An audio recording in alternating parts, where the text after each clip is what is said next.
Thank you for listening to the Varsity Sports Show. Our mission is to empower education and enable dreams, creating a platform to promote young people in extracurricular activities and community outreach. If you are interested in partnering up with the Varsity Sports Show, find us on Twitter, Facebook, Instagram, or call or text us at 480-779-9437. The Varsity Sports Show, Arizona's home for youth, high school, college, and you.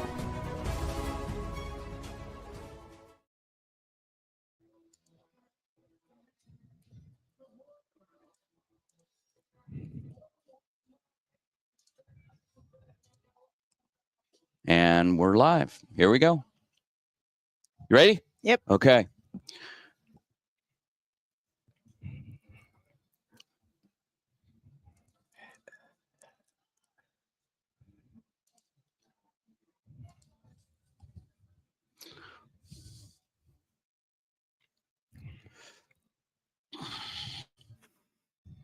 Check, check, check. Good morning, ladies and gentlemen. Welcome to the Varsity Sports Show on AM 1060 KDUS Arizona and on our video live stream link across every platform that we have on social media. X, YouTube, LinkedIn, Instagram, Facebook, NFHS Network. Thank you for joining us here on the Varsity Sports Show. My name is Vince Delicio. We are out at a special event this morning talking to some future leaders. We are out at Queen Creek High School for a very special event. But before we get into that detail, I want to introduce our co-hosts today. It's going to be a little different format because we are doing a lot on our video live stream. Guys, if you want to have some fun and you want to see what's going on, go to any of our social media platforms, and you'll see us on the air right now. But joined in person here from our very talented broadcast journalist here, Anissa Reynolds. Anissa, how are you? I'm pretty good. How are you, Vince? I am doing great. We got things set up. We got things going. We're going to have a fun time today. And a special guest today. We got some royalty amongst us here. Why are you guys laughing? We have royalty here in Queen Creek Athletic Director, Assistant Principal, the guy that basically signs the checks and pulls the trigger on everything here. His name is Matt Harris. Mr. Harris, how are you, sir?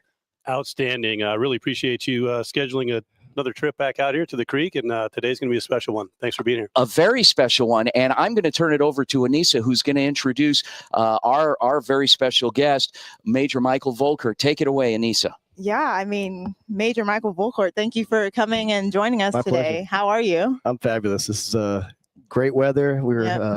Weather was supposed to kick in, and we pushed it out to Sunday, so we're excited to run our event and doing great. And what's the plan for this event today? Yeah, first off, I'd like to thank you and your team for coming out here.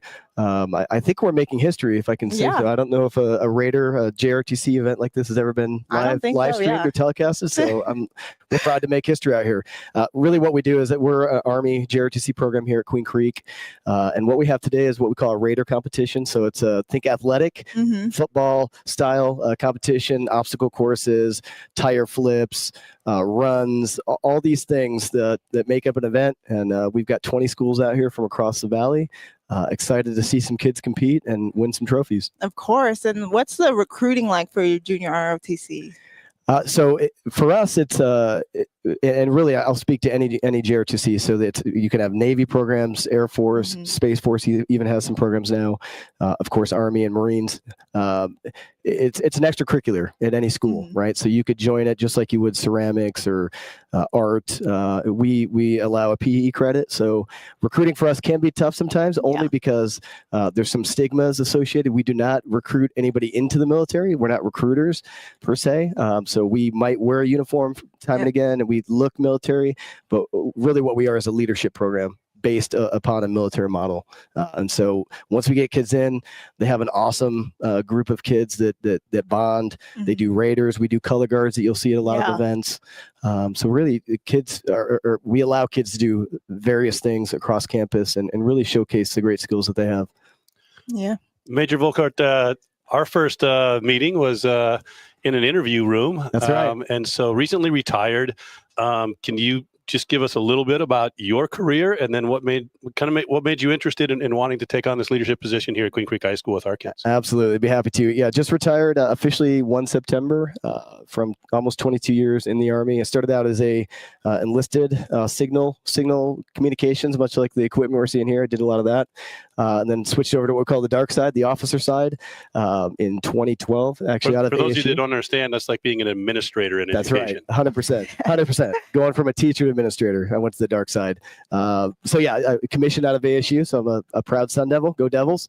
And then I was able to go into the aviation field, became a Black Hawk pilot, served in that capacity over the last 13 years or so, deployed multiple places, been all around the world, all the slogans. All the slogans that you hear about traveling the world. And so really I finished that career. Really when I came back home here to Arizona, JROTC was really my number one. There were some other opportunities I was looking at, but when this popped up, I had to seize it because I just wanted to be around kids. I wanted to be a high school teacher way back in the day. And so I thought this was a great platform to get back into it and lead a program and be around kids because they really inspire me. Outstanding. We're glad to have you here, and we're looking forward to hearing from more of your kids and being here today during your event. Absolutely. Yep. And with that, we'll be going to talk to Steve Campbell from Williamsfield after his stellar win last night playing against Pinnacle High School. Coach Campbell, are you there? Yes, I am. Hey, Coach Campbell, it's Anissa Reynolds. Great win last night. How are you feeling after that successful win? Feeling great. We took last night to enjoy it, and we're just getting ready to actually watch it and wrap up with the boys, and then move on to Basha. Of course. And how would you evaluate your team's growth from the start of the season to now? I think the resiliency that you always try to get to as a coach and find ways to win and stay together in bad times because it's going to happen. So when you go in the season, that's one of the main factors that you hope the team can achieve because in order for you to have a successful season, you're going to have to go through some tough times and find ways to win games in different ways. And I think that's where they've really developed as young men and developed as a football program. Of course. And as you're, progressing through this postseason, when you look back on the regular season that you've had so far, what's some things that you're going to take into, the off season to maintain the growth for your guys for next season? We have a leadership council group that we started a few years ago, and that's really developed some and became a bigger role this last off season. And so we really want to focus on continued development of that and the kids really setting the culture and hold each other accountable. And that's one thing that I think this team does really well. But there's always room for us to revamp it and reapprove. Just like as coaches, we get in our off-season meetings and say, hey, maybe we want to make this modification on our offense, or we want to, insert this scheme or whatever. It's the same thing from the leadership standpoint and from the kids' standpoint of moving forward. And at the same time, you have to kind of restart every year too. This not the NFL. It's not in college where you have 5 years with the kids. You're going to have on varsity for most kids 2 years. Yeah. And as you're talking about your younger guys, how has it been sort of developing your younger players to get ready for the higher level of varsity? Yeah, the development is different for each kid. Some kids are ready earlier in their career or pick it up faster. And, you may come into the season and game one, we kind of always had the same talk of if you're not nervous and kind of, I won't say fearful, but fearful, you're crazy, right? Because it's a natural thing, but it's how you're going to respond to that, right? It's got that fight or flight mechanism and things. Well, some kids become veterans faster than others do. And just because, hey, I'm a junior doesn't mean that they're a junior for the whole season. It means that at the beginning they are, and then they're going to grow and develop.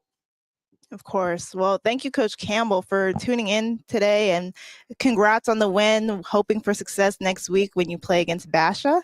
And we got Basha next week. Yep. So good luck in that, and we will be going forward, and we will be going to Jacob Nolde, who's going to be showing us what Coach Andy Litton had to say after his game last night.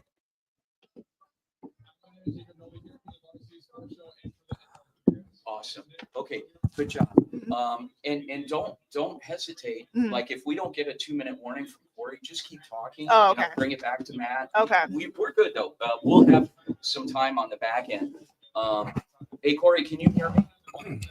Hey Corey, how much time are we going to have at the end here? Okay, so we'll have 2 minutes. So we'll send it back to you guys so that I can call Conrad Hamilton. Okay, you good? Perfect. All right. And you can run this. throw it to me anytime. If you're you run, you take over, do everything you want to do. But if you need me to fill a spot or question, just come to me. All right, I got you. Yeah, you get it.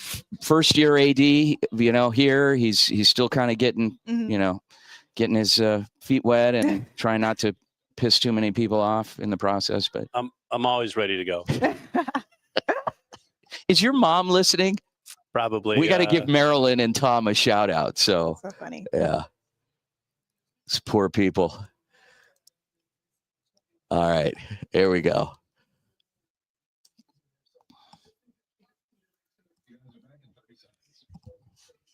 Okay, I'm muting again. Okay.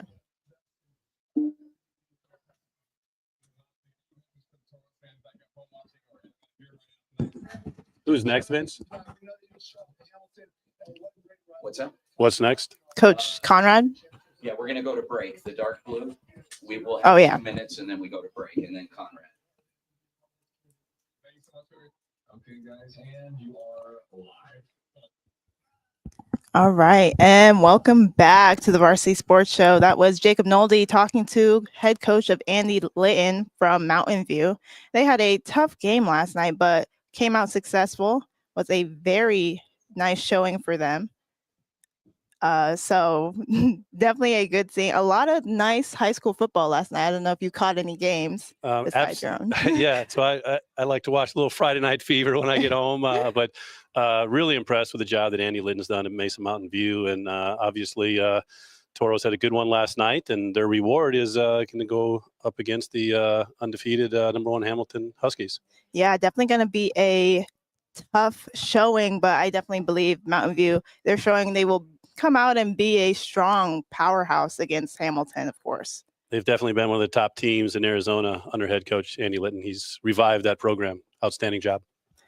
And we will be going to a break, but after the break, we will be talking to Desert Mountain football coach, Coach Conrad Hamilton, and he will be, you know, giving us some insight on his game last night and what's next to come for his squad. So with that, we will be going to a quick break.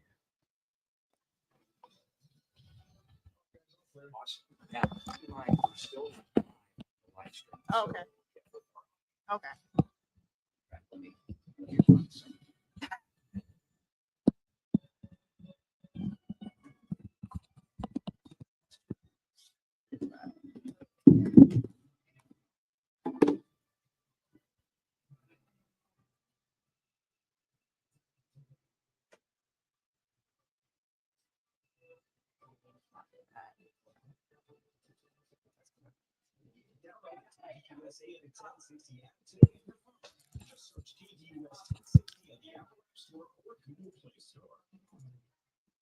From Tempe, where the Arizona State Sun Devils have been lighting up the court this season. Tonight they take on their crosstown rival, the Arizona Wildcats, in a matchup that could define the rest of the season. Here in Tempe, the Arizona State Sun Devils women's volleyball team has been one of the country's hottest programs this season. Arizona State enters tonight at 20-3 overall and 11-1 in Big 12 play, sitting atop the conference standings after a dominant regular season run. They've turned Desert Financial Arena into a true fortress, unbeaten at home so far this year at 11-0 and drawing some of the biggest crowds in program history for key conference nights. ASU's resume includes big road wins and statement performances, including a key victory at Arizona on October 25th when the Sun Devils picked up a Territorial Cup half point and showcased a balanced attack and a stingy defense. Coach JJ Vanille has steadily built depth and speed into this roster, a process the program rewarded with a contract extension earlier this year that keeps him in Tempe through 2029. That continuity has translated to on-court results and rapid program growth. On the floor, ASU's strength is balance. The offense generates efficient attacking numbers while the defense limits opponents' opportunities. In conference statistical categories, the Sun Devils rank at or near the top, a reflection of consistent execution in every phase. In tonight's rivalry matchup, Arizona State. All right, Corey, we have defeated our the next Arizona guest all Wildcats queued up, by a ready to score of go on our 3-1, extending their home record to 12-0 and All right. adding a key result to their postseason resume. For this team, it's always about maintaining energy and finishing plays that matter. If they do, the Sun Devils will And keep then- putting pressure on the rest of the okay, and Big then we 12 got and move Volker closer to their postseason and John goals. Biggs, one of the two, Inside beat, or that I'm young Adam man Maggard, coming reporting back. for the Okay, Varsity Sports Show. there we go. All right, I'm muted. Okay.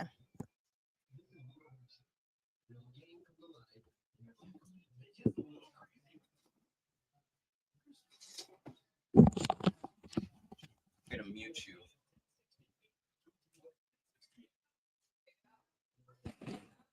We got one interview before you. 2 minutes. And welcome back to the Varsity Sports Show. I'm Anissa Reynolds here with my co-host, Queen Creek Athletic Director Matt Harris, and we'll be talking to Desert Mountain football coach, Coach Conrad Hamilton. Coach Hamilton, how are you doing today? I'm doing good. How about you guys? Pretty good, pretty good. You had a great game last night, beating Cactus 24-14. What was the overall energy and mentality going into last night's game? Well, going into the game, everybody's excited to be in the playoffs. Everybody was happy about the rebound win after a couple losses, that we incurred during the regular season. I got a little bit of an echo, but yeah. So beating Gilbert last week was good, getting back on the winning side of things, and then everybody was anxious to travel over to Cactus to play that game. So to see who had the right to play the number one team in the state in Desert Edge. So yeah, we were ready to go. Yeah, of course. And what's the overall locker room atmosphere going into postseason in general? I know everyone's excited, but are there any key leaders on your team that stand out? Yeah, well, I mean, going into the postseason, we just want to get everything re-energized. So basically, we almost approached the playoff like it was the start of training camp. We went back over our goals, our expectations, our standards. How we want to kind of live and approach our daily processes. And so we kind of went back to that. I think that helped kind of re-energize and get them refocused. We got 11 seniors that want to continue to play football, And so I think, right now it's a survive and advance, and none of those guys are ready to go home yet. So, and then the mentality is exciting. Everybody likes to win, right? So, but I just think, last night showed a lot of grit and heart and really the determination of a champion. And for our young team that we have, because most 80% of our roster is underclassmen, snaps prior to this year. So I just think it was important for our team. That was a signature win for our program for sure. That's probably the best win we've had since I've been at Desert Mountain. Yeah, and you mentioned, having a younger squad. How does that sort of factor into the development of your team being so successful? Yeah, I just think, you're getting younger guys to play. I mean, our quarterback, Easton Connor, first of all, was a tough runner, plays both ways for us. Davian Whitener, our defensive end, tight ends, a transfer kid that came over from Pinnacle, was an underclassman, and now we're inserting him on the defensive side of the ball where he's excellent. Christian McComber, a linebacker, another underclassman, and then Grant Garduno, our quarterback, first-year starter, but really, really showed a heart of a champion and desire to win. I think he really inspired and rallied all the players on the offensive side of the ball to play their best. If he can do that every week, whatever, we'll be very, very tough to beat. Yep. And how would you evaluate your growth from the season, from the beginning of season until now? I mean, it's been a very long season. So I think, the AIA and all the coaches need to probably look at how the season has gone, especially at 5A, to ask high school kids that are 15, 16, and 17-year-olds to play 12 straight weeks starting it during training camp August 4th without a bye week, without a break at all.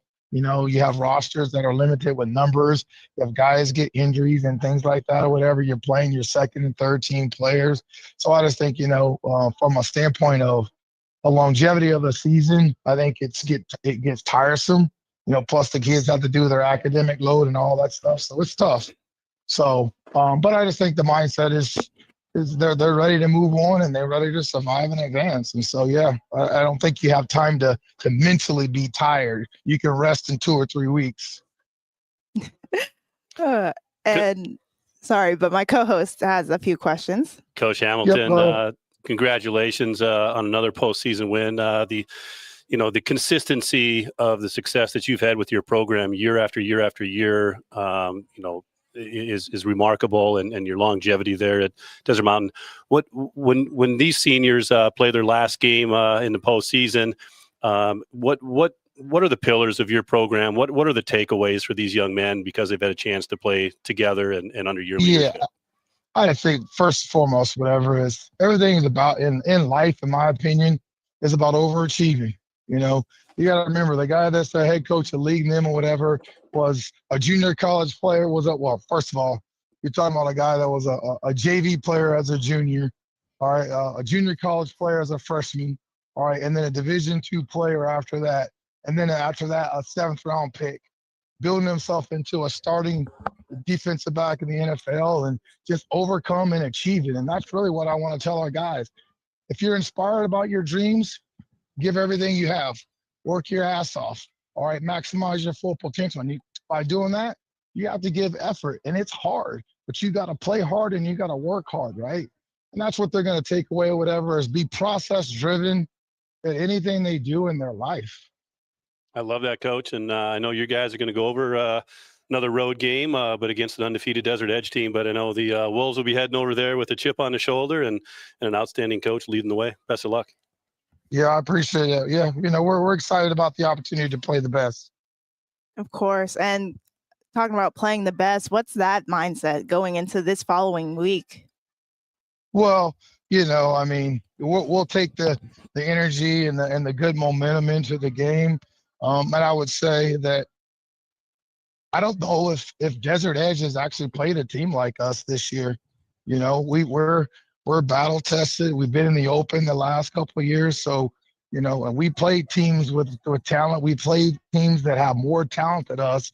But every game we play, I believe we've been in over the last 5 years. So I just feel like, whoever's going to play us, they're going to have to beat us, right? Because we're going to scratch and crawl. So we won't be intimidated going over there and playing one of the best teams in the state. I'm sure they'll be ready, but we're excited about the challenge for sure. Of course. And what's the identity that your team has sort of shaped for themselves throughout this season? Yeah, I think number one or whatever is we play really good special teams. Our special teams has been elite all year, and they've helped us in close games win those games. Our kickers are doing a good job of kicking the ball to the uprights. Our punter has been outstanding during the year, and our punt returner has to be the best in the state.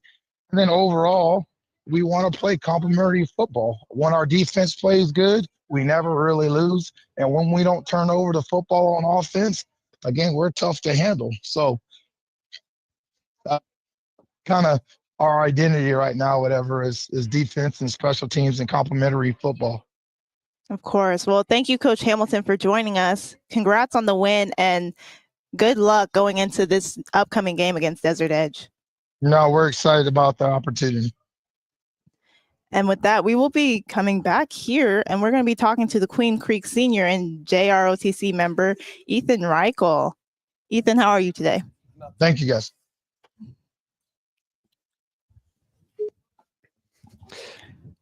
I'm pretty outstanding right now. Honestly, early morning, going out into a place we're familiar with, going and competing against other recognizable schools and just having fun. Yeah, of course. And what's the energy you're trying to bring into today's event?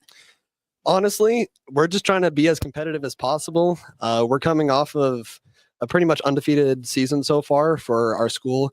Our JV team actually won a couple comps ago for the first time in like forever. And our very first competition of the year, we won at Cerrito High School for the first time in 8 years. So it's a pretty positive road so far. And being back home instead of out on the road, it's an exciting experience. Oh yeah, of course. What got you into JROTC? So back in middle school, I had our colonel who works here at the school. He's actually here today. He came by into our PE class and told us about Raiders in specific. And I just kind of fell in love with the idea of it, going out, competing with a ton of guys, and just having a great time. And then to just do JRTC in general, I've always wanted to join the military. But I know there's a lot of people who do JRTC that particularly don't, but it's still a positive experience to do. It's a big leadership program. You gain a very good sense of family here with all the cadets, and it's just a fun time. Of course. Ethan, I'm looking at the list of different events that you guys do, and this is new to me, but I'm so impressed with just seeing all the things that you guys participate in throughout the school year at Queen Creek High School, and obviously throughout the community.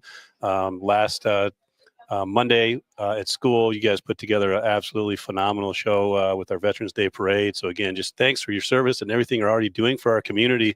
But now this is about you and competing and representing our school. Can you tell me these events a little bit, maybe just a little bit about the events, but more specific to what are your favorite events and what are you best at that we're going to be doing out here today?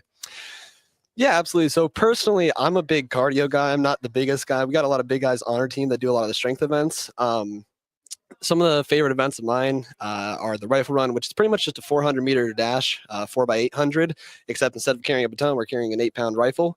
Another one that our school is very recognized for is our one rope bridge, which is a logistical obstacle where you have to set up about a 90-foot rope between two posts or trees that are about 40 foot in distance, and you got to haul pretty much everybody and everything over that rope without touching the ground, and it's just a big old teamwork sort of thing. And it's just a lot of fun to do with all your guys. Some of the more impressive things that we do, typically at the end of competitions, most schools will hold what we call individual or team runs. And a lot of the times they try and make them as unique as possible. For ours today, we're going to have about a 2 to 2.5 mile distance that we're running through obstacles whilst doing physical fitness events and competing against every individual person here. So that's against your own people at school, but collectively your scores are going to combine to be an overall placement. What time does that take place today? We're thinking of doing it around 1 p.m. Okay. And is that one of your best? That is definitely one of my best. We just got back from Alhambra High School this last Tuesday, and I personally took second place out of about 200 kids. Outstanding. Wow. Yeah, congrats. That's amazing. So what's sort of the training like in JRTC? So JRTC as a whole, honestly, isn't too intense. JRTC is a lot more of a leadership program where we'll go through more class studies and stuff like that. It is a military orientation, so it looks like it from the outside. However, the majority of people who go into JRTC do not join the military. It's just kind of a model, so it's almost like a student government style thing. We have our own government and leadership that we do inside of JRTC. For Raiders in specific, which is one of our after-school teams, which is currently being held, we do trainings every Monday, Tuesday, Thursday, and it consists anywhere from weight room stuff to doing our rope bridge and logistical stuff to just everyday PT like push-up, sit-ups, pull-up. So as long as you stay physically fit, I'd recommend it for anybody. Ethan, what is your senior now at Queen Creek High School? What does the future look like for you? What's your next step after Queen Creek High School, and how has JROTC and Queen Creek High School as a whole prepared you, do you feel, for your future? I think Queen Creek High School is preparing me very well for my future. I just got accepted into Embry-Riddle Daytona down in Florida, and I'm currently have a Navy ROTC scholarship pending, which I should hear back from soon, which is a full ride scholarship. And JROTC has helped me make the connections to try and connect with those people to see out my future. Okay, and that's Embry-Riddle Aeronautical School. Is that down in Dayton? Correct. Nice. And are you planning to fly? I am planning to fly for the Navy after college. Outstanding. That's exciting. That is amazing. Well, thank you, Ethan, for joining us today. We appreciate you greatly. Good luck today in the Raiders Bulldog Stampede. Thank you very much. Good job. And with that, we will be going to a quick break, but after that, we will be talking to a few more cadets and some other people from this JROTC event out in Queen Creek. Make sure you stay tuned with the Varsity Sports Show on KDUS AM 1060. Good job. Of course, thank you. He was good. It's clear feed, the stream, everything is That's good. perfect. I got Ella out there, so showing some clarity. Hi. Hi.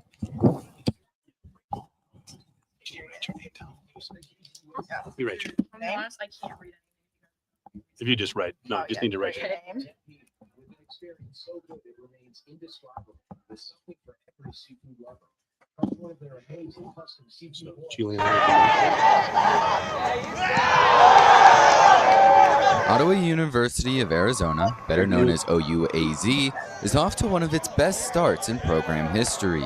The Spirit are 6-0 after dominant wins over teams like Langston, Texas College, and their rival, Arizona Christian. And now they head into the bye week and currently sit at number 12 in the NAIA rankings. The secret behind Are you the their last one, or success? did they send someone else? Discipline. Okay. But for this team, that word means more than just following rules.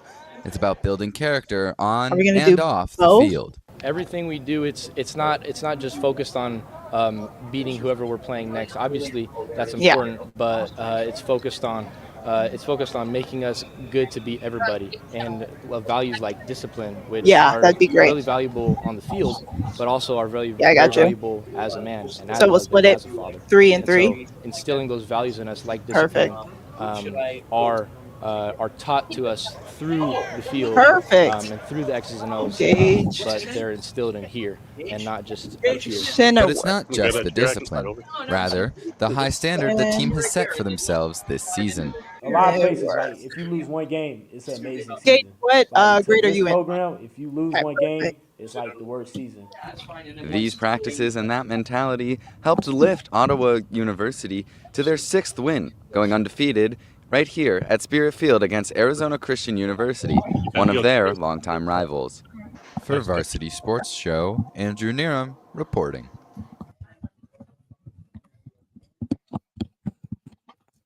Can you hear okay? Gage, can you hear? Okay. The Varsity Sports Show.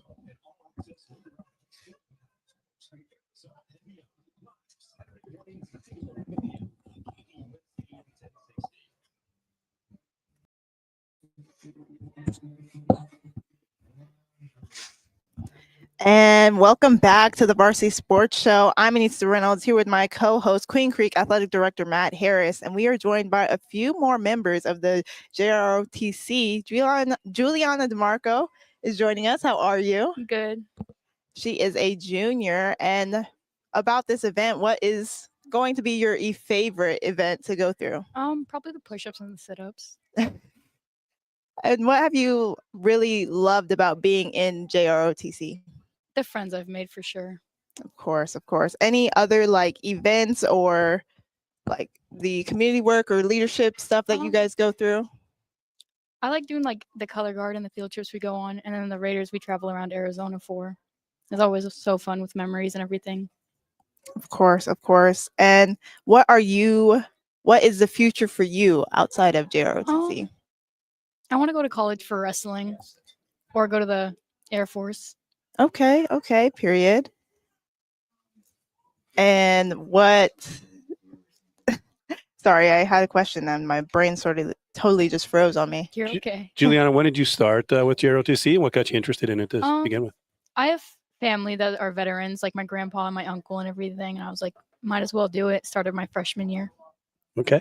And how have you seen yourself grow as a leader, and what areas have you feel like you've improved in the most since being a member? I went from like not really talking to anyone to like socializing to the whole core and making sure like everything's in coordination and everything. And now being on a radio show. Yeah. Very good. Tell me a little bit about your kind of your teachers and your mentors in the program. Obviously, Sergeant Biggs has been here for a few years, but retired Major Michael Volker taking over and helping out with the program. But what can you say about your two leaders? They're pretty fun. They've definitely worked hard for us to have fun during like events, especially like after school. They give it their all and make sure we're fed and everything and make sure we have fun with friends and everything like that. And make sure we can go to events as color guard and Raider events and everything like that. They give it their all. And obviously today is a huge event that we get to host here at Queen Creek, which is special, and the weather's holding up and going to be a beautiful day. Are there any other events coming up this year or things that you'll be participating in that you're looking forward to? There's more Raiders events coming up in January. I don't think we have any in December, but more in January, and then wrestling season starting. So I'm excited for that. I have some tournaments coming up. Excellent. Well, thank you, Juliana, for joining us. We have Thank you. another member, Gage Shinnerwork. Gage, how are you today? I'm doing great. How are you guys? Perfect. Loving the energy today. I hear you're a senior, so what's next for you after this? Going Air Force after this. Okay. Hopefully nice. Special Forces if I'm lucky. And how has the JROTC prepared you for going into that? Helped me develop leadership because I mean, when I started high school, I didn't really even know what it meant to be a leader. But through ROTC, I've grown and figured out how to take leadership and lead people efficiently. So, same question I've asked some of your teammates. What would you say are your best events? Your ones you enjoy the most, or ones that you excel at the most? probably the I'm excited for the truck pull. All the pulls stuff are kind of fun. Most of the strength stuff. I'm not much of an endurance guy, but yeah, I'd have to say the truck pull. That's you and Ethan then complement each other pretty well, right? He'll take care of the distance piece of it. Tell us what that truck pull and what some of the pulling events entail, because most of the people, even including myself, that have not seen one of these events firsthand, can you just give us a little bit more detail about the specifics of those events? So our whole team lines up on a rope and pulls whatever we're told to. Our last event was a whole fire truck. That was a lot for us, but it was fun, and I'm excited to see how fast we can get that truck down today. And strategically, how many guys are pulling, and where are you on the rope? I think we have 8, normally about 8, and normally I'm the one closest to the truck. So outstanding. And what's coming up next for you today? What are you participating in next? We have the PFT, so push-ups, sit-ups, and pull-ups. And do you have a goal set in mind today? Beat everybody else. I like it. I like it. Well, thank you guys both for joining us today, and I wish you luck in today's endeavors. We will be going to a few of our fellow interns. Javier Delgado will be talking about Big 12 standings. Devin Blankenship will be talking about Sam Levitt, and Ava Lombatis will be talking about the Bentley Scottsdale Polo Championship.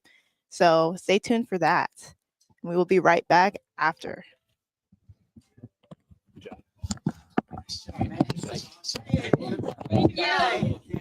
Thank you so much. A little screen time. That's how I like it. Thank you. Sergeant Biggs, they'll have a link later that they can download, and so people that missed the live show, you guys will be able to go back and critique yourself. Good luck today. Thank you guys so much. Good luck. Thank you. Stars. So after this is done today, they'll eventually download link whenever. Yeah, we'll get it later this afternoon. Yeah, that'd be great. Whenever Vince gets, I'll get it done before. whenever Vince gets off the couch, later. Have you met his mother? No. You would look at her and say, She just called me. I don't know. I mean, yeah, because she knows you're with me. She's like, I want to talk to Vince. Now, how long have you guys known each other? about 6 years now. Okay. Yeah. What's weird is since I've met Vince, I have less friends every year. Like he's eventually he's gonna be my only friend left. Yeah. It's great to have him as a friend, but I seem to have lost all the rest. Hey, you only need one good friend. That's right. One friend. That's right. All right. What else? What else we got? Anything else? Let's see. So we'll have some more time. So. What's this live chat once we come back from the break? Are we just talking? We'll have time at 9:45. We'll have more time to do something. All right, let me see what I can pull together. Awesome. Okay. Perfect.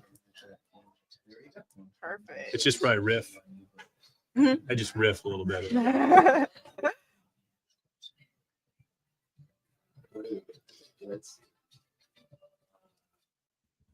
I do want to plug Coach Moreno's flag football team playing in the state quarterfinals down at flag football. They're down at Marana playing today, and then our When are we talking? When we come back from the break, maybe give them a chance to spend a minute or so to play. and our girls and boys cross country teams compete today. Girls or flag football and Yeah, just put flag football cross country. and cross country. They're both in state. Top 3 consensus quarterbacks in the country after a season-ending foot injury. It's really interesting. Los Angeles will be putting 5 games this season. It's been clear that he's one of the top quarterbacks in the country when healthy. He had around 2,000 all-purpose yards, 15 touchdowns, and expanded himself. I'm in today's college football era. It is kind of hard to predict whether a quarterback is going to stay on this current team or hit the transfer portal to get some money from a different school. But one thing that's different about Sam Levitt and Arizona State is they have a great relationship. Kenny Dillingham and offensive coordinator Marcus Arroyo absolutely love Sam Levitt. They speak the world of him. Levitt's foot injury will keep him out for about 6 months, which will make it unlikely that Levitt returns during the spring for Arizona State, which even adds to the case as to why he should stay at Arizona State for his junior year. Thank you for listening to the Varsity Sports Show. Once again, my name is Kevin Blankenship. Everyone, this is Patrick Cohn with the Varsity Sports Show, bringing you the best that sports has to offer. This week, I'll be doing a preview of the Arizona versus Cincinnati football game taking place this upcoming Saturday. The Bearcats and the Wildcats. Hey, Corey, how much time are we going to have? Are definitely two very competitive teams. Cincinnati just coming off a bye Perfect. week, but also a loss a minute to to Utah. transition. But considering the Or fact they're have going him to be at plug, home yeah, in sports, there Cincinnati, you go. You'll have a minute. they certainly should have home field advantage. Arizona comes in as underdogs once again. They've been mostly underdogs for the entire season, but finally, just this past week, they managed to beat Kansas by a final score of 24-20 and are finally bowl eligible. Both teams are bowl eligible. And it's certainly going to be a very interesting matchup to see what's going to happen. Arizona comes in with a very potent offense and defense. Cincinnati also comes in with an even more potent offense and an even more potent defense. And again, it's certainly going to be very interesting to watch as both these teams compete against one another. I'm very excited to see what's going to happen in this game. I'm hoping for the best, and I'm hoping that my Arizona Wildcats will be able to conquer and overcome any and all obstacles against a very, very tough Cincinnati team. Cincinnati ranks second in overall standings, just behind Texas Tech, so second in the Big 12 Conference in overall records. So it's certainly going to be a very interesting game, but again, I am hopeful that my Arizona Wildcats will be able to overcome. So we're transitioning into the break and then coming back for the live chat. A major upset win. Thank you guys so much for listening, and I will see you all next time. Have him plug because you got a full minute. You can train that entire minute. Go to the break when we come back. Then we'll have about 3 minutes to. Oh, okay. Him. Yeah, okay. All right. And welcome back to the Varsity Sports Show, where after this quick break, we're going to be talking about flag football and cross country here at Queen Creek. Make sure you stay tuned to the Varsity Sports Show here on KDUS. Queen Creek Athletic Director Matt Harris. Okay, so flag football, cross country. You did great. Okay. A little bit extra time there. Oh, okay. That's fine. You're good. So we'll have time when we come back for the next guest. Let me see.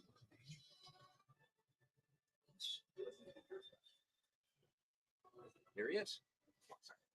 All set. We got another.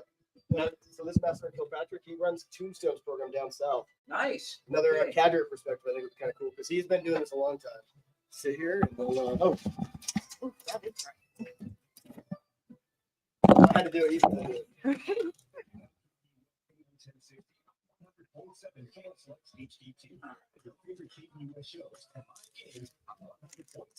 I'm Anissa. Hi, Dan. Nice to meet you.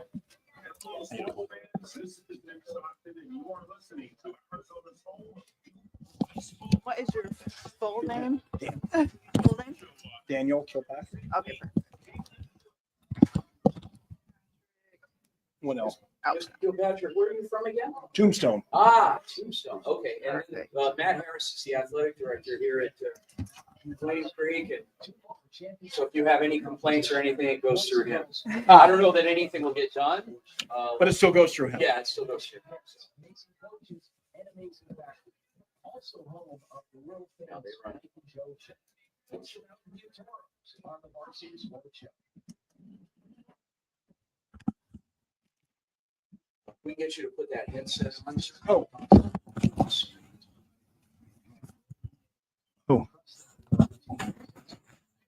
right. I think first when we come back, you can talk about flag football and Yep, and then we'll go to him. Can you hear? Oh, my ears. Check. It's not too loud or anything for you. No, I'm good.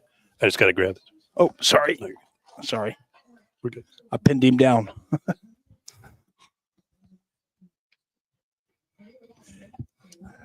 only have one earphone working. Is that normal? Vince, he only has one earphone working. This one works really. The left side works good. The right side is. Let's see. I mean, I don't try it. Let's see what's going on. No, you're right. Interesting. Strange.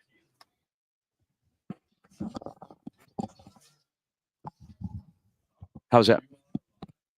And welcome back to the Varsity Sports Show. I'm Anissa Reynolds here with my co-host, Queen Creek Athletic Director Matt Harris. Matt Harris, what is going on in flag football and cross country? Niece, thanks for asking. And by the way, you're doing a phenomenal job today. Thank you. Wanted to give a little shout out to our head coach for flag football.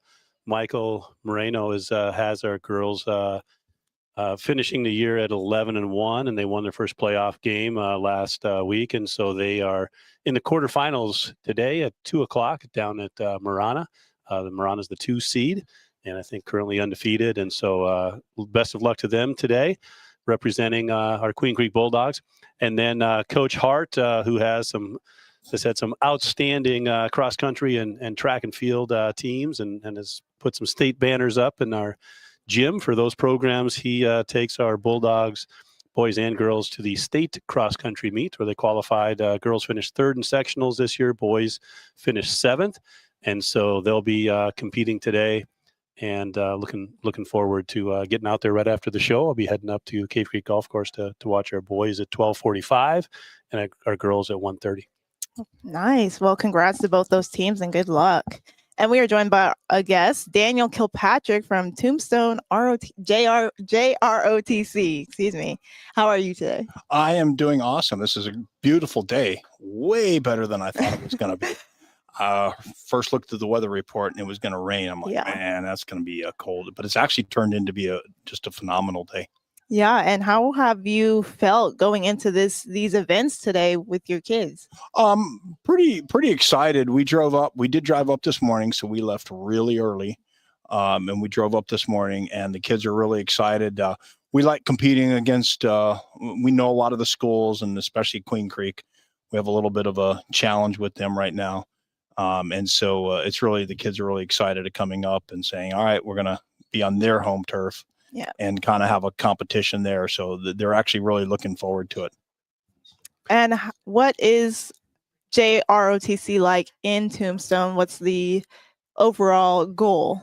Well, we are a small school, actually one of the very small schools. We only have about 450 kids, and we average anywhere from 80 to 100 cadets. So that's a pretty big part of the school. Yeah. And the fortunate part for us is we get a lot of community support and a lot of parent support. I mean, even when we left early this morning, I had 2 parents that drove up. Oh, wow. They follow the bus up, and I have another parent that came up here. So we get a lot of parent support and a lot of support from our school.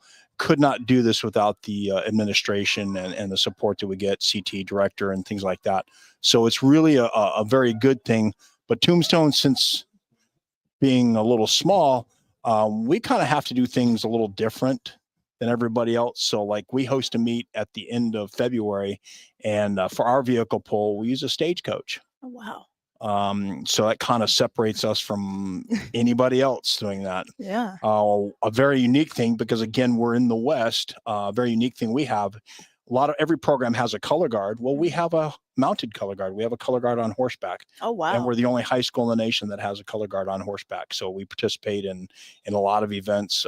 Tucson Rodeo Parade is one. That's a really huge non-motorized parade. We've actually done the Fiesta Bowl parade up here in Phoenix area before. So that's a very unique thing to our school. So if you can't beat them in size, we beat them in uniqueness.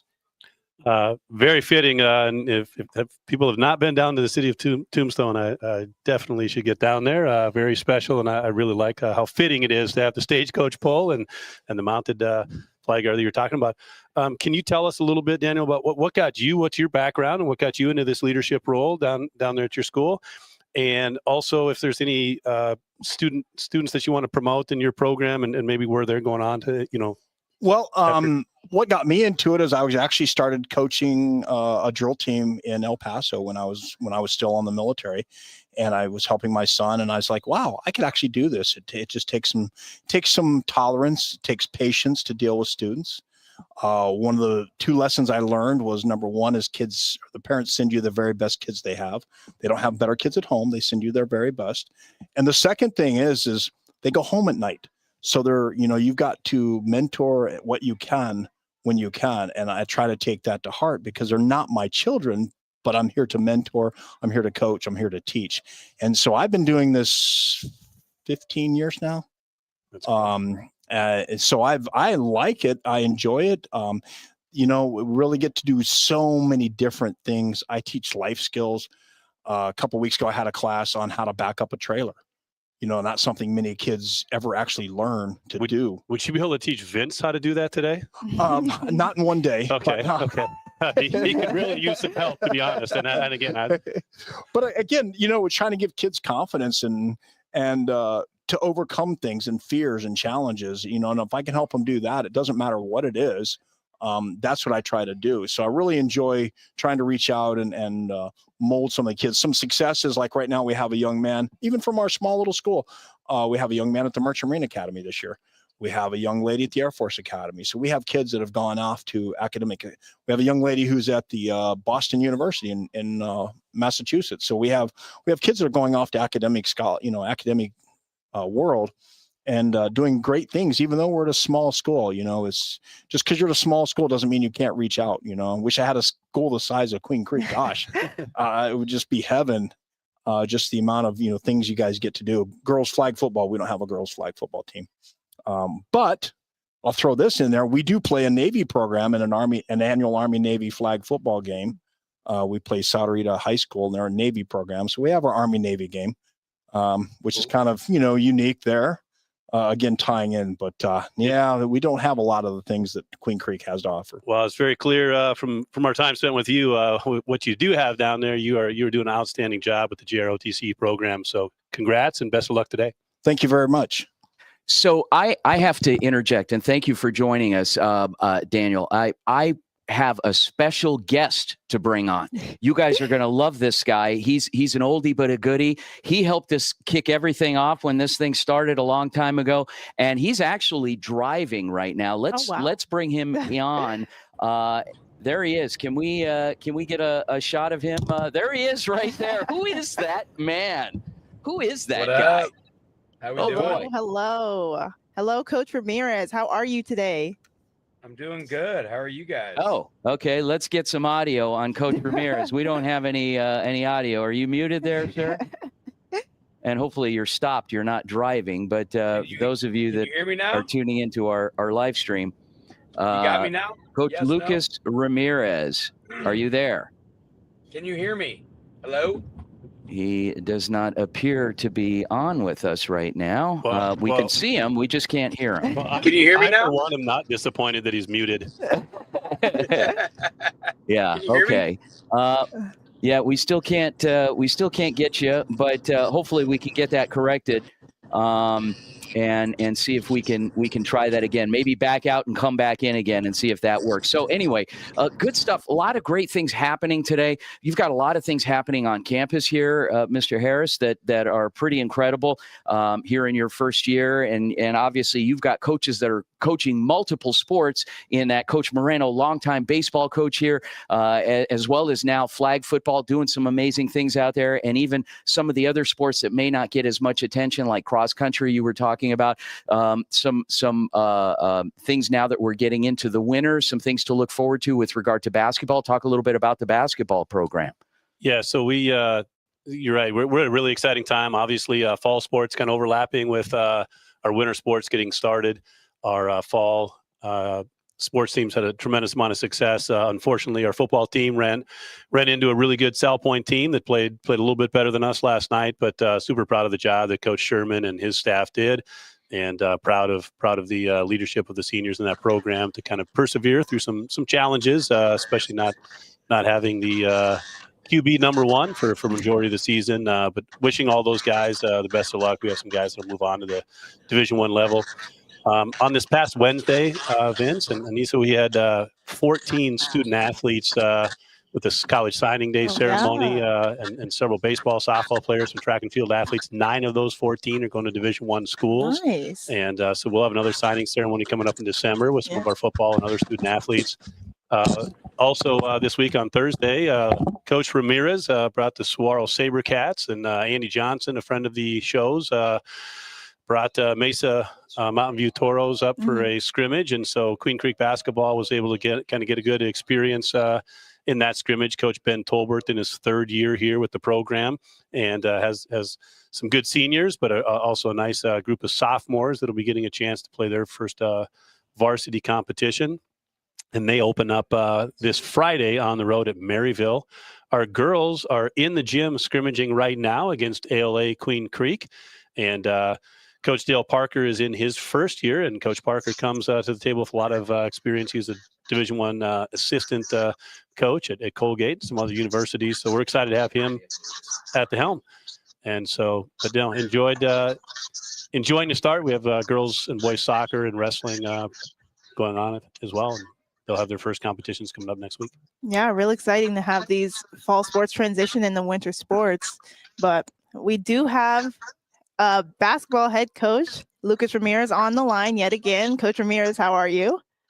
How we doing, guys? Good. Glad that we finally got you connected. Yeah, it feels good. So what is the overall theme going into season coming up? With a lot of guys coming back, there's a lot of a positive that comes with continuity. But honestly, I think my biggest message has been just not being comfortable after having a little bit of success last year, and not just being satisfied. So, Coach Harris knows we have a ton of young guys coming back. You guys all know that we have a ton of young guys coming back. So it's exciting, but just taking it day by day, not trying to get too far ahead and think about the future, what could be, or, whatever.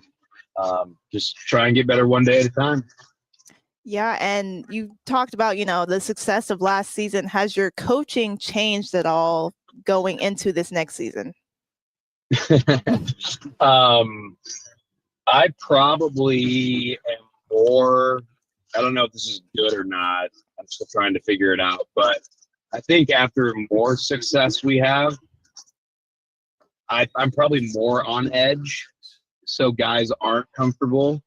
Like I told him yesterday in practice, I think our job as a staff is to create as much adversity as possible in practice.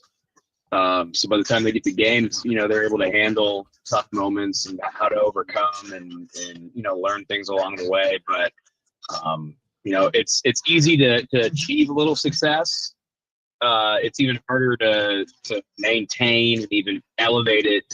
I learned that my first year. Coach Harris was there our first year at Saguaro, and it was very low expectations, and we ended up winning big. And I'll never forget, Harris told me, he was like, "You want to know the worst thing that ever happened to you?" And I'm like, "What?"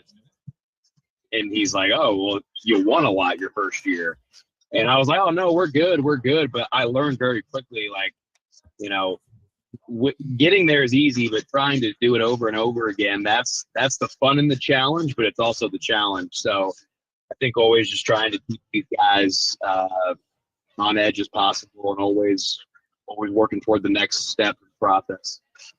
Hey, Coach, I know, again, this is the best team you've had since arriving at Saguaro, and it's fun to see you guys compete here at our scrimmage on Thursday. I know you can speak to a lot of your players, but just at least today, can you speak a little bit to the leadership of Justice Hines and your two seniors that have been with you for 4 years? Yeah, that says it all. Like 4 years, and like, you know, obviously from being with us, like there were some ups and downs in that 4 years, you know, and both of them have grown so much as people, students, basketball players, and it's just a credit to them, you know, and their family's commitment to us and believing in us as a staff and believing in Saguaro and our administration. And it's been really great to have them around, and, you know, them and the young guys, it's never like a us versus them or vice versa. The young guys felt welcomed in by them as upperclassmen, and also as upperclassmen, Joe and Justice really respect the underclassmen and their skill and their passion and their talent. So it's really special to see that gel together. The chemistry seems to be the best it's ever been too, with guys willing to share the ball and make each other better. Yeah, no, absolutely. It's like I have to kick them out of the gym or the locker room because they're just having a good time, you know. And it's like, all right, guys, it's Saturday, it's 9:30, let's go home, you know. But yeah, they enjoy being around each other, and it's fun. Perfect. Well, thank you, Coach Ramirez, for joining us, and we wish you luck going into this next season. Best of luck, Coach. Thanks, guys. Appreciate you so much. After the break, we will be talking to the Brophy coach, Coach Jason Jewell. So make sure you stay tuned to the Varsity Sports Show on KDUS AM 1060.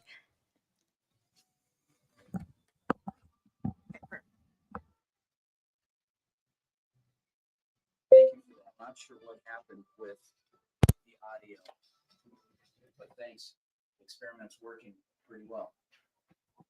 Thank you for listening to the Varsity Sports Show, where our mission is to empower education and enable dreams, creating an unmatched platform to showcase talent both in front of and behind the microphone in radio, television, podcast, and live streaming.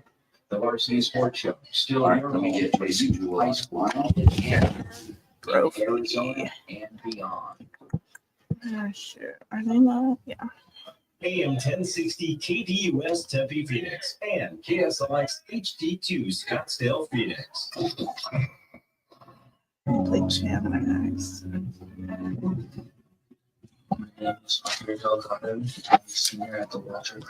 Hey, Coach. All right, so I'm going to put you on hold.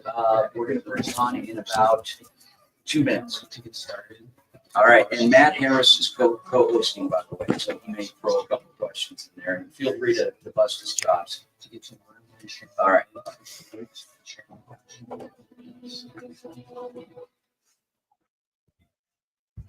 The Angry Crab Shack in Tempe, we've been experienced so good it remains indescribable.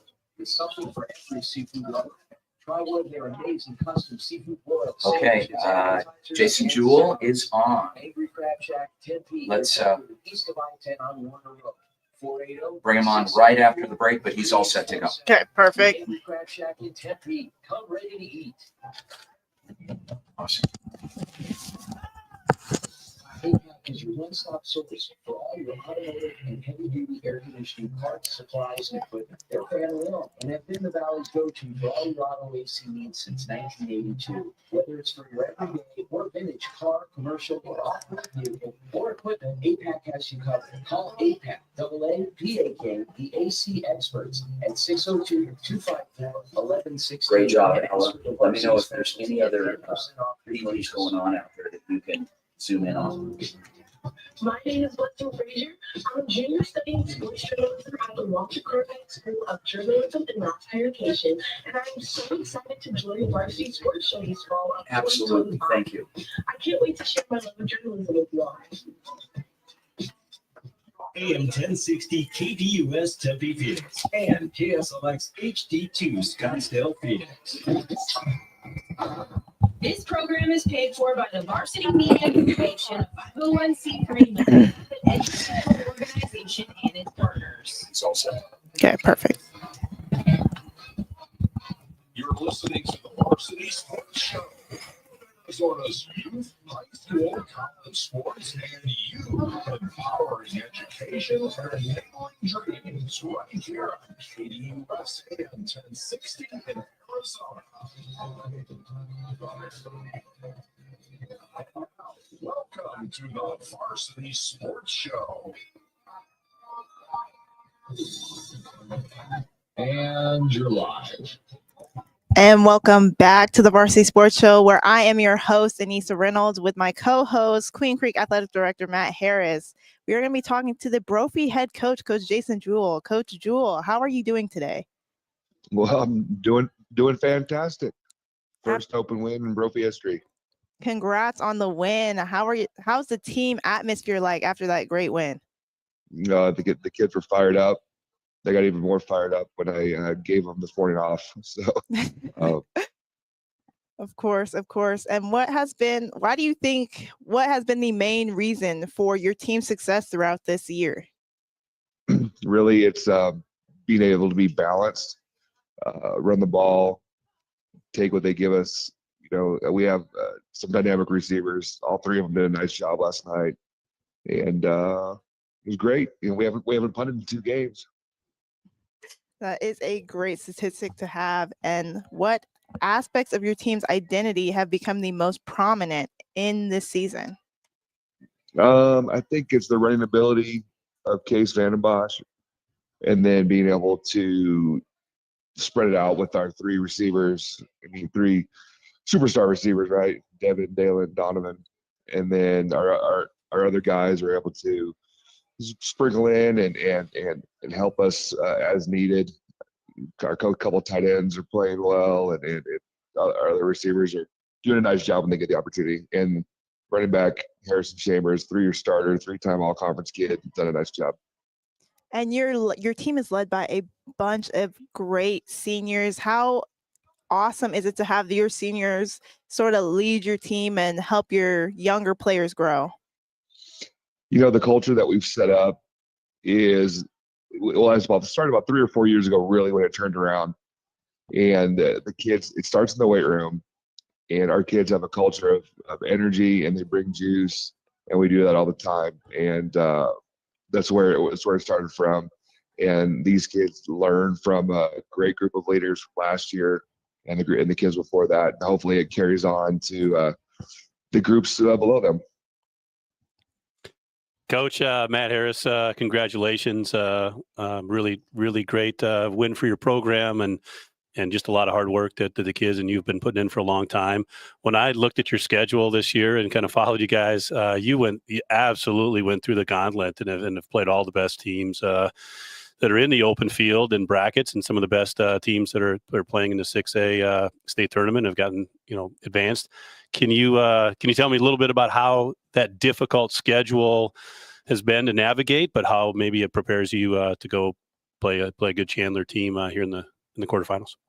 Yeah, super difficult, especially early on, and we were kind of injury plagued during camp, so it really hurt us. But I mean, I'm pretty confident that we're the only team in 6A. We played 1, 2, 3. We're playing 4 this Friday. I think we played Red Mountain when they were 5. We played Williamsville, they were 6. So I don't know that anybody else has done that. No, 100%. The other thing that always impresses me is, when you're a head coach at a program like yours, it's not just about yourself. And since you've been at Brophy, you've managed to attract and bring in some of the most respected and best coaches in the state to add to your staff. Anyone specifically that you can speak to that's really been a big help for you this year, and just speak a little bit to your overall staff and what they're doing for your kids. Yeah, I mean, I'm not going to call it anybody specifically because there's so many. I get staff in the state, but I will say that our staff is as close as we've ever been. Our guys enjoy being around each other. every morning after practice. We sit around and we have breakfast, and we've never had that my previous 6 years. And just great guys to be around. And so many of these guys have played and coached at very, very high levels. The football knowledge with those guys is awesome. And then I feel like I do a pretty good job of letting them coach and not micromanage, because we have good guys and they know what they're doing. I feel like your players feed off of that too. The energy and the rapport and relationships that your staff has with each other. I think that's contagious amongst the whole program. I definitely agree. That's one of the first things, though, when I hire coaches, I want them to be good dudes first and foremost. Obviously, these guys are all knowledgeable as well, but you have to be a good person to be around these young men. Congrats and best of luck against Chandler on Friday. Thanks, Matt. You got a new job here. You gotta start announcing or what? You always got to be ready for the next one. I don't blame you. Well, thank you, Coach Jewell, for joining us today, and I hope you have a great rest of your day. Thank you. You guys as well. And with that, we are going to be hearing from a few more interns from the Varsity Sports Show. Manav Gupta will be going over the Big 12 report, and Spencer McIntyre is going to be going over some news on Rob Gronkowski. So stay tuned for that and tune back into the Varsity Sports Show.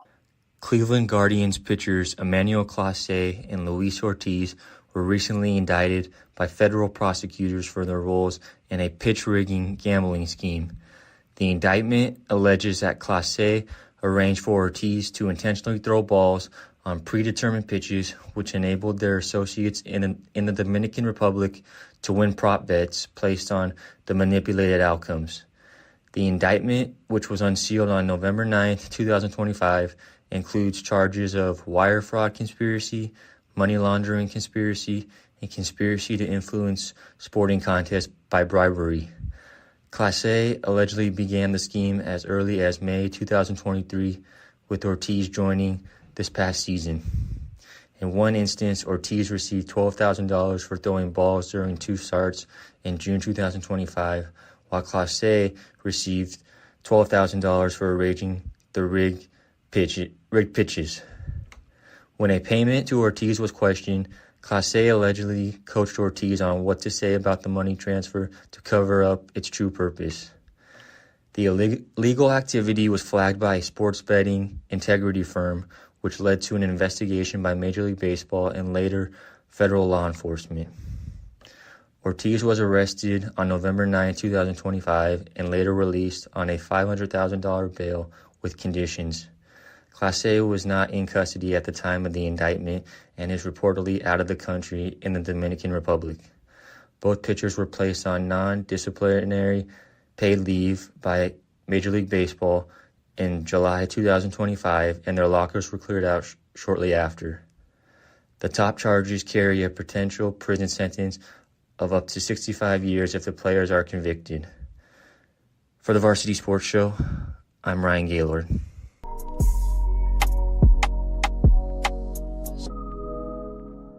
Welcome back to the Varsity Sports Show on AM 1060 KDUS Arizona. I am Marla Mundo. The New York Giants fired their head coach Brian Daboll on Monday. Daboll was the Giants' head coach for 3 seasons. In his first season with the Giants, Daboll led them to a 7-2 start to their season. That was their best start in over a decade. Daboll ended his first season with a record of 9 wins and 7 losses and a tie. The Giants earned the 6th seed in the NFC for the 2022-23 playoffs. They defeated the Minnesota Vikings 31-24 in the NFC wild card. The Giants then lost in the divisional round to the Philadelphia Eagles 38-7. The rest of Daboll's tenure with the Giants never lived up to his first season. In 2023-24 season, Hello, folks. J.R. Lambright here, where the lights are a little brighter now. The regular season scoreboard has been wiped clean. This isn't about districts anymore. It's a 6-week single elimination war that carves 6 state champions out of rural Texas's 2A, 3A, and 4A heartland. It starts with the bi-district championship. 64 teams compete in round 1. This is a local execution where the top 4 teams from a district meet the top 4 from an adjacent one. First place plays 4th, and second place third fail here, and the dream dies on that cold turf. The 32 teams surviving the cut move to the area round, where the field is cut in half again. Winning that stamps a ticket to the state's Elite 16 teams. The air thins in round 4, the regional semifinals, culling the number to 8 teams. The regional finals, or state quarterfinal, is the next stop on the championship trail. Win this, and no longer a regional power, these teams are one of the last 4 standing in their entire division. The state semifinals come next, a fight for the right to play on the biggest stage. And finally, the state championship game held every December at AT&T Stadium in Arlington with its 80,000 seat capacity. Thus, in the end, 6 consecutive victories constitute the That off. Let's bring Jasmine on. Okay. And hey, Jasmine, can you hear us? Yes, I can hear you. Can you hear me? No. Hey, Jasmine, can you hear us? I can hear you. Can you hear me? We cannot hear you. Let's see. What about okay, so now? similar issue as before. Automotive and How about now, heavy-duty air Jasmine? Can you conditioning hear us? parts, supplies, and equipment. They're family-owned I and can have still been hear you. Can you hear me?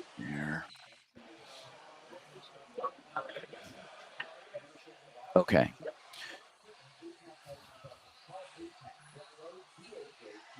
Let's see. Jasmine, I'm going to call you on your phone. Keep your video on, okay?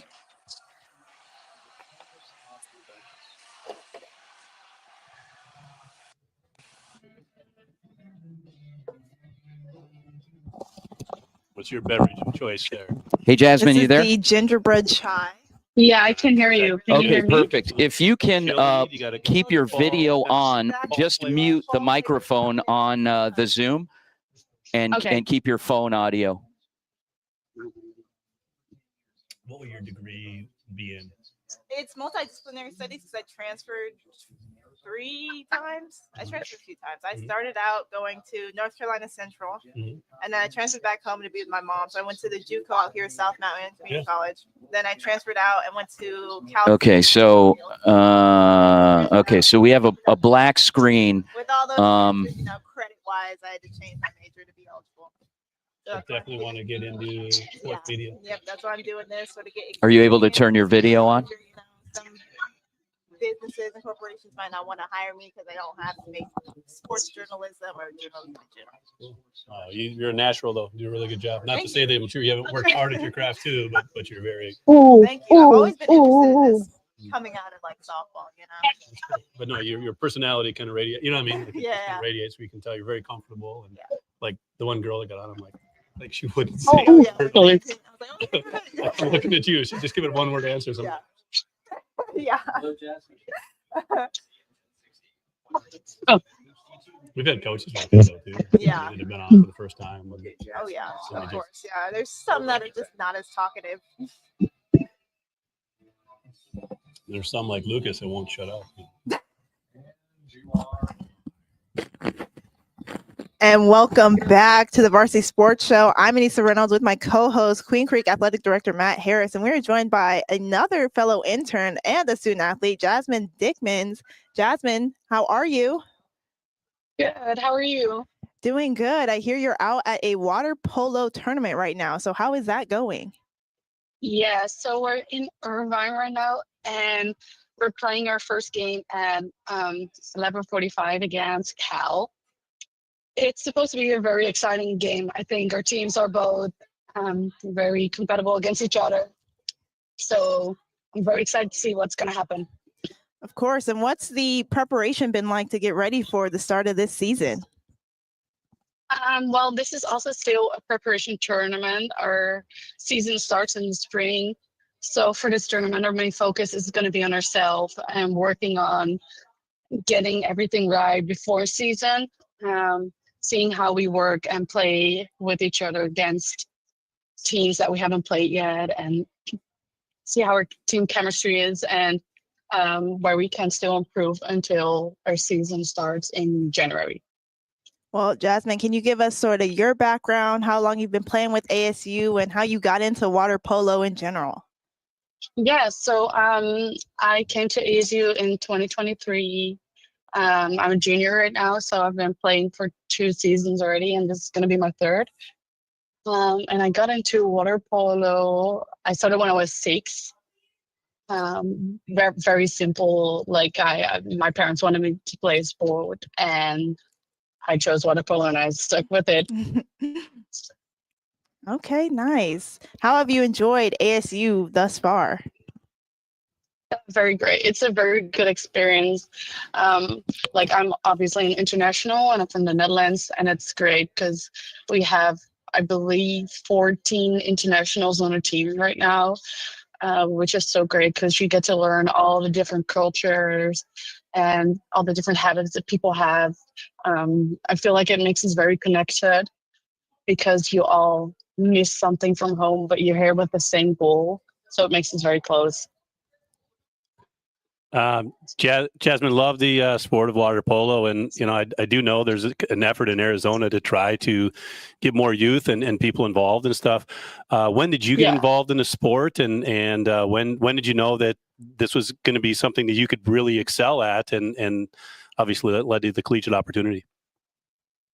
So I started when I was 6, and when my parents, like when I got a little bit older, one of my parents started coaching. He didn't have, my dad, any experience in water polo coaching, but he just did it because he wanted it to. And then I think when I was 12, I switched clubs because I started at my hometown club, but it wasn't very competitive. And I went to a club that played at the highest level in the Netherlands. I also played with the youth national team, and then through tournaments like European Championships and World Championships, I got recruited to ASU, and I looked into it, and it was just a great opportunity to combine school and sports and still compete at a high level. Yeah, talking about playing internationally, how is that? It's been very different. Like America has some different rules, and they're sometimes a little bit behind on what the World Federation says about rules. So it was a little bit of an adjustment to play in America and play to the different styles. But since our coach is also from Europe, and we have such a big international team, we try to uphold that European play style a little bit and combine it with the American, which I think is really exciting. Yeah, of course. Jasmine, how have you enjoyed being a Varsity Sports Show intern? It's been really great. Vince has been very flexible with me being an athlete, and of course I have a very busy schedule.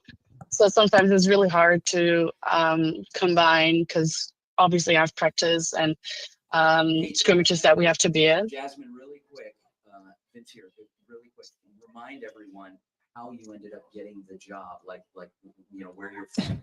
1 minute. Music and all that pop culture. How did you get the job? Oh, by the rock band Van Haven. Yeah, because of Van Van Halen, sorry. Yeah. Because you're from the Netherlands like they are, so that. Yes. that was in our first conversation. That's right. See. Yeah. Good luck today. Yeah. Thank you. Good luck, Jasmine, and I look forward to seeing you again once we probably have another game working together. Sounds good. Thank you, guys. Good luck. Thank you. And with that, we will be hearing from a few more interns. Anastasia Rastelli will be going over some NBA news. Matt McCord is going over Arizona high school football standings, and Blessing Frazier will be talking about Paul Tagliambu and his passing. So with that, we will be going to a quick break. Make sure you stay tuned to the Varsity Sports Show on AM 1060 KDUS Arizona. At Arizona State University, the women's hockey team works hard every day to sharpen its edge. For forward Bree and Powell, every practice is proof how far she's come. Really cool. Bree is super enthusiastic and obviously just a, all around great human. And she was somebody that we wanted as part of our culture. And she was coming from an injury that was going to take a second, but she has a strong work ethic and, really everything we wanted in a player. So it was hard to pass up. Powell's road back began after tearing her ACL during her first season of college hockey in Canada. The setback tested her physically and mentally. Yeah, I'm still but good. ultimately reignited her drive. Playing hockey, deciding to go to university, getting dropped by schools because they didn't want to have an injured player coming in was really difficult. But I had amazing coaches and a really good support team. When other schools moved on, ASU gave Powell another shot. One that's allowed her to prove that she belongs on the ice and with teammates that are by her side no matter what. Now, fully healthy, Powell has embraced her new role at ASU. She says the team's positive energy and culture have helped her rediscover her love for the game. Powell credits her coaches for helping her rebuild confidence and push through hesitation. Their trust keeps her focused on improvement. Sometimes I still get scared going into corners because that's how I tore my ACL. So she's kind of just made Hey, Corey, how much time are we going to have? mentally strong in the sense that she's making me aware of what I am capable of. Her teammates and coach say Powell's leadership and energy make the locker room stronger. She's a big battler, so she definitely dove into just. I want to try one other I'm not sure. We band together when anybody's hurt, that's on the ice. Somebody falls, you check in on them, and when somebody is sick, so I'll rely on you to tell me if it works or not. For James C331, I'm Carmen LeBeau. I guess it would help if I was unmuted. Hey, Corey, I'm going to try running one more file after this ends during our live time. If it works and you can hear, just tell me. If it doesn't, then we'll go to break. Okay, and if it runs long, just go to break. Awesome. But the biggest story is the top 4 seeds. The only undefeated 6A team, Hamilton, is coming off of a huge comeback win over Chandler, and as big favorites look to win their first state title in over a decade. 2-seeded Batsha is looking to get back to the state title game and win it for a first Okay, so and Chandler is looking to return to the old days when they won almost every year. Regardless, we are in for a great postseason. oh, I know what it is. Okay.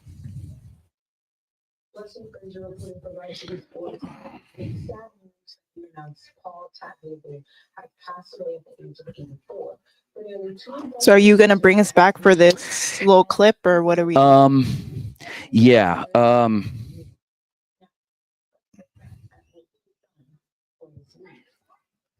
Took over the league in 1989 following the legendary Pete Rozelle.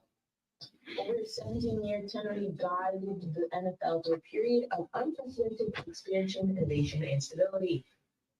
Under his leadership, the NFL expanded from 28 to 32 teams, which is the 32 that they have today, welcoming franchises such as the Carolina Panthers and the Jacksonville Jaguars. It took place in the 1990s and the Houston Texans in early 2002. We also oversaw the construction of Okay.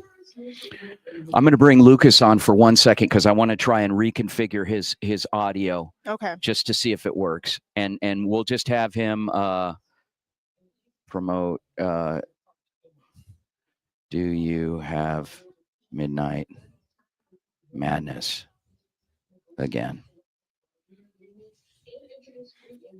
You can. Okay.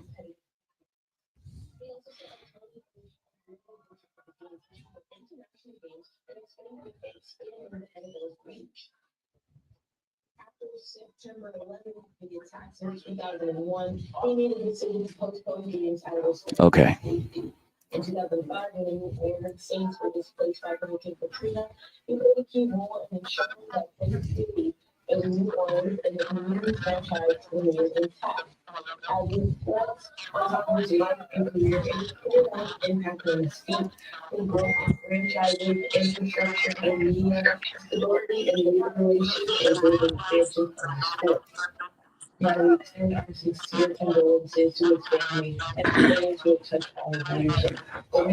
Coach Ramirez, can you hear us? Hey, can you hear me? Coach Ramirez, can you hear us? Can you hear me? I can hear you. Yes, no?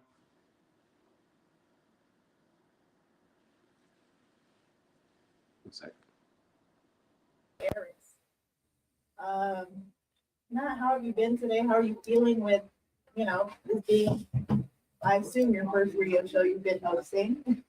No, it's been a pleasure. Coach Ramirez, can you hear us? You make it easy, Anissa, and obviously we just had some tremendous guests today that whether they're leading some high school football teams to the pinnacle of their schools and team success, or whether it's our leaders here in our JROTC program, 18 schools out here. Coach Ramirez, you there?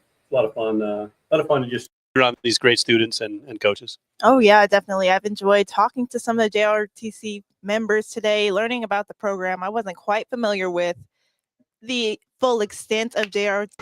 At Arizona State University, the women's hockey team works hard every day to sharpen its edge. Rising Huskies For head coach, Brian Coach Howell, Tyson every Ditmore. practice is So proof make sure how you stay far tuned to the Varsity Sports Show Bree here on is super 1060 enthusiastic US and Arizona. obviously just a all around great human, and she was somebody that we wanted. Hey, as part of Corey, our how was culture, the and we audio knew she there? was coming back from an injury, and it was going to take a second, but she has a strong work ethic, and really Okay, everything. we and wanted as a how player, much so of it that was hard did to you pass get? up. Howell's road back began after tearing her ACL during her first season of college hockey in Canada. The setback tested her physically and Okay, mentally. and but did you hear her ultimately the entire reignited her time, or drive. did she Playing come on hockey, late? deciding to go to university, getting dropped by schools Okay, because all they right, didn't want to thanks. have an injured player coming in was Okay. really difficult.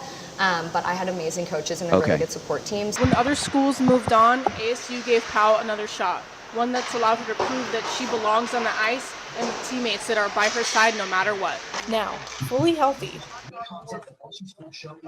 Hey, Lucas, can you hear us? Yeah, Can you hear us? me? Are you there? Can you hear me? Yes. Can you hear us? Are you there? I can hear you. Let's see.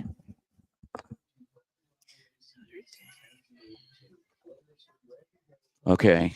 All right. Can you hear us? Are you there? I think you can hear us. We just can't hear you.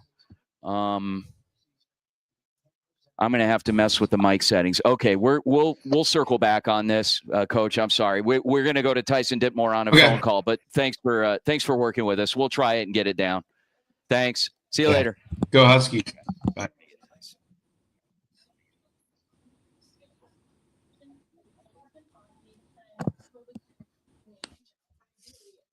All right, Ditmore.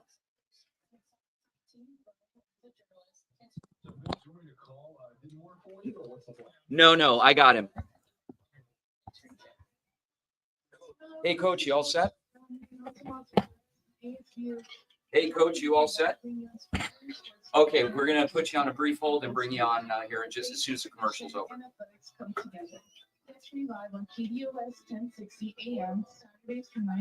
Okay, Ditmore is all set. All right, it's all you guys. Perfect.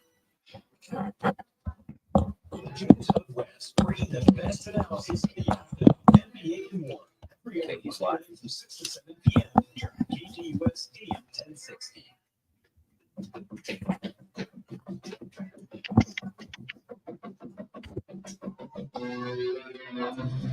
And you're live.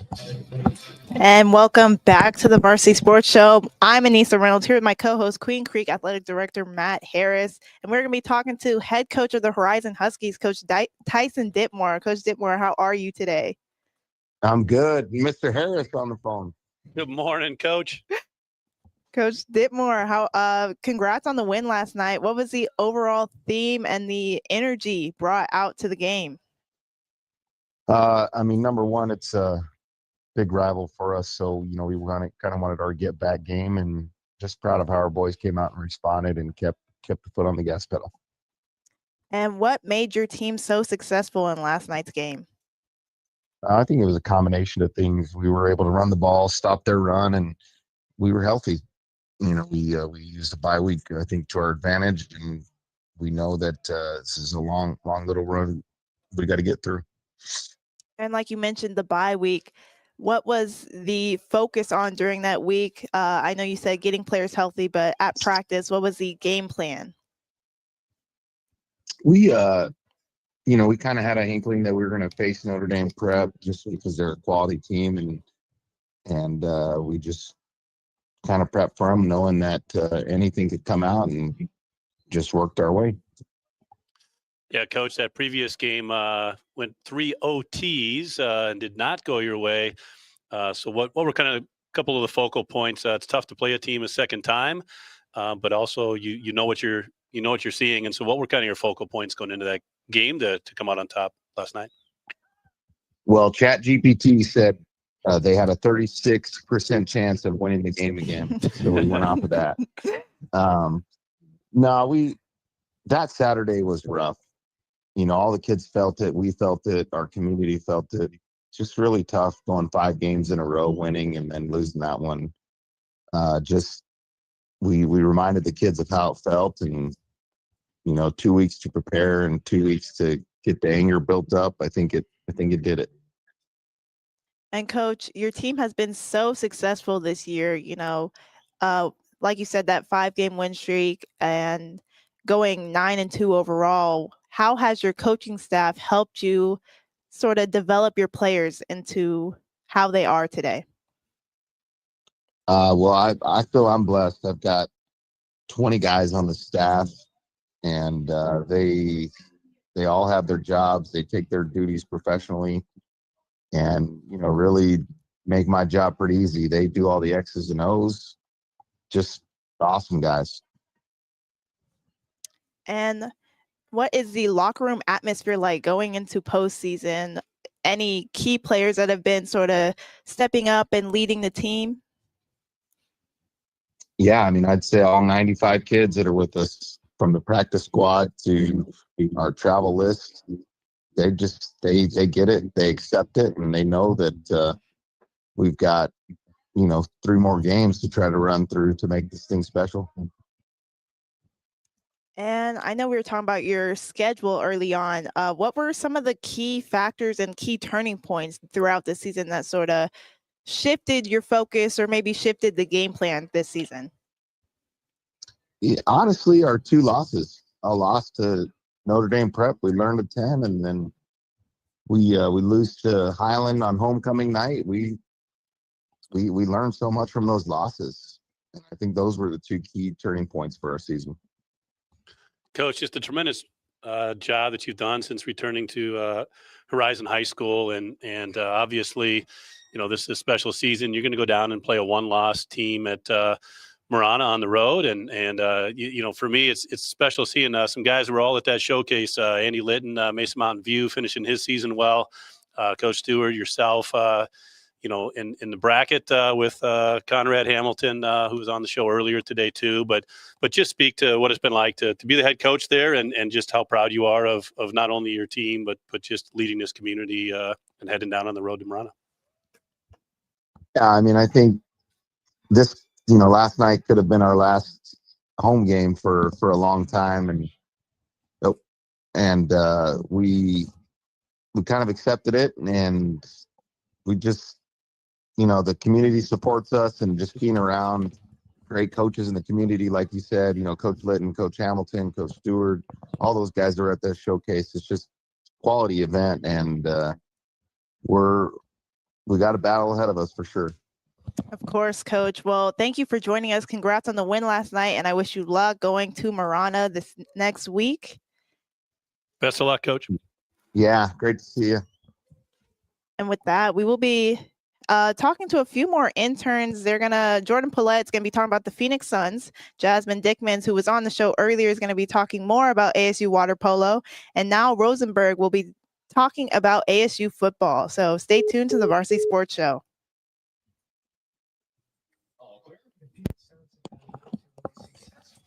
Sorry about Perfect. that. It was loose, and I just didn't know if it was yours. I can still hear. Oh, okay, good.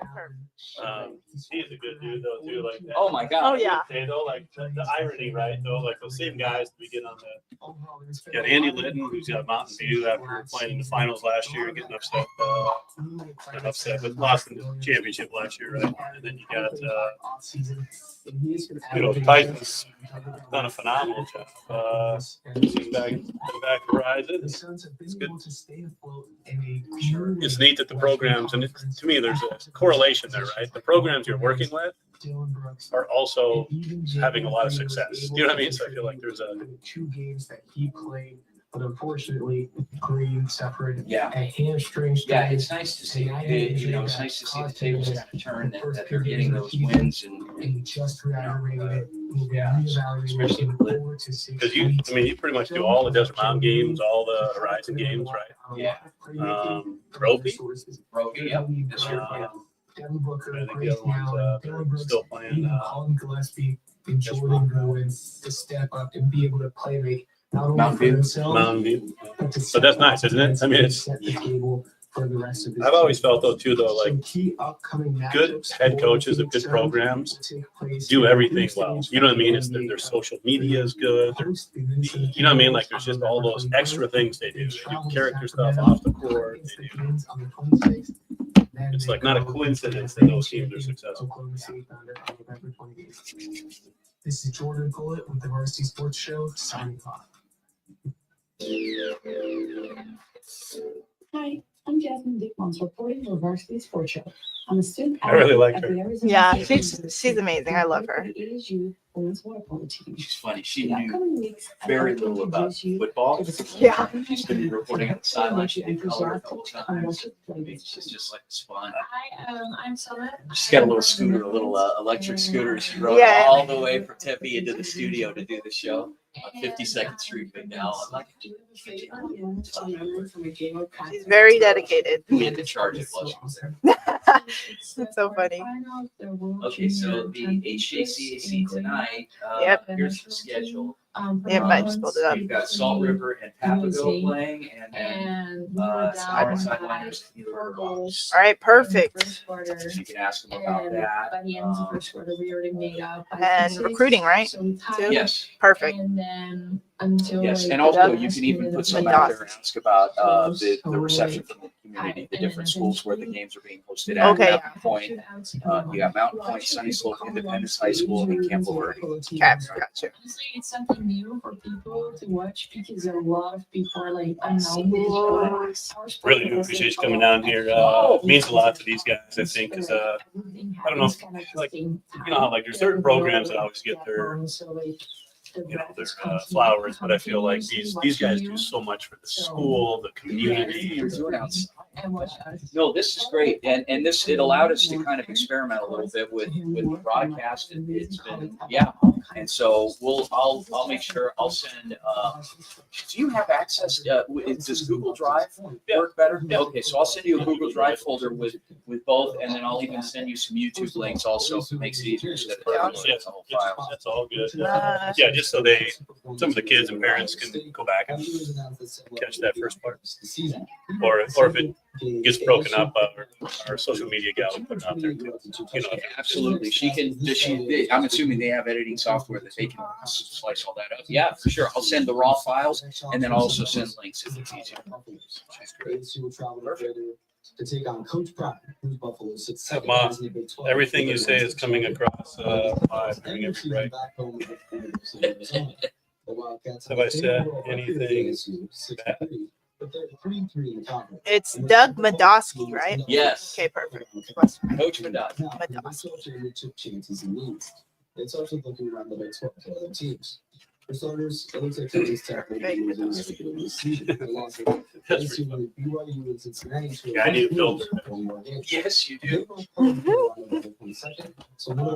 Thank you guys so much. I gotta get Well, thank you. changed up and head up to the state cross country meet. Good stuff. Nice to meet you. Yeah, Thank you. You're talented. Thank you. Thank you, sir. Thank you. Pleasure as Thank you always. for coffee. Yes, sir. Oh, you're like, hey, Nice to see you. oh my gosh, man. All right. See you, Vince. Thanks. See you, Lisa. Bye.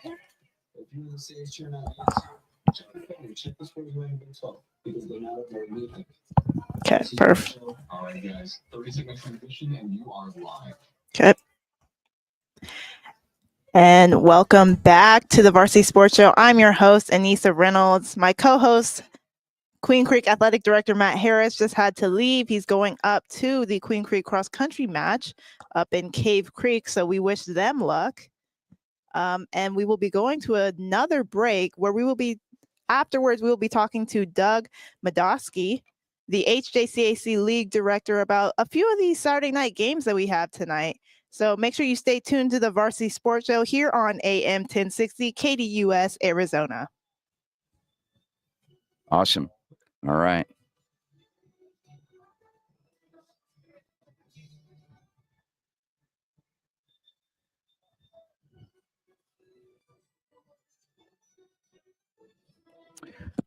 Also clarify the times of the games today. Okay. One was still kind of up in Yeah, the air. up in the air. Yeah. Yeah, that one is. All right, yeah, I'll ask him.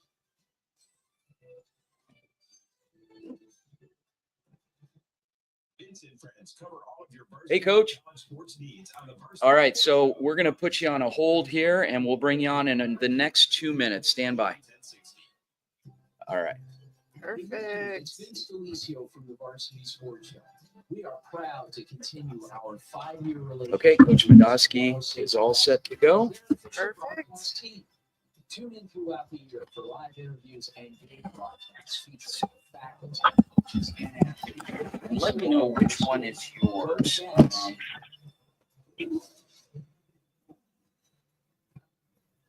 Can you still hear yourself? You talk? Hello, test. I cannot. Okay. It's that one. All right. There you go. How's that? Perfect. Yep. Try one of our amazing custom seafood sandwiches, appetizers, and salads. Angry Crab Shack Tempe is located east of I-10. 674-3847. The Angry Crab Shack in Tempe. Come ready to eat.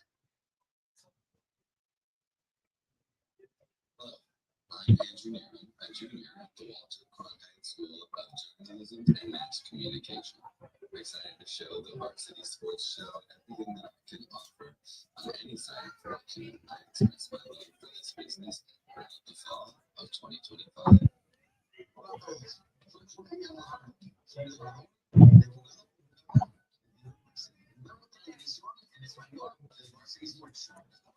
Okay, and then he said confirm game times.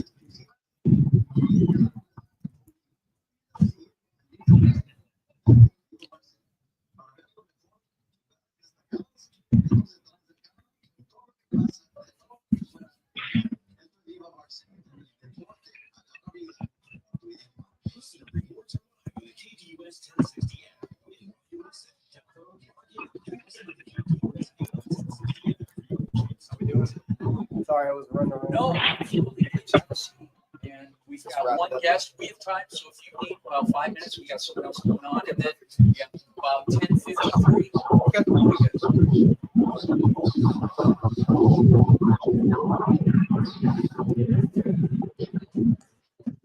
And welcome back to the Varsity Sports Show. I am your host, Anissa Reynolds, and I'm going to be joined by Doug Madosky, the HJCAC League Director.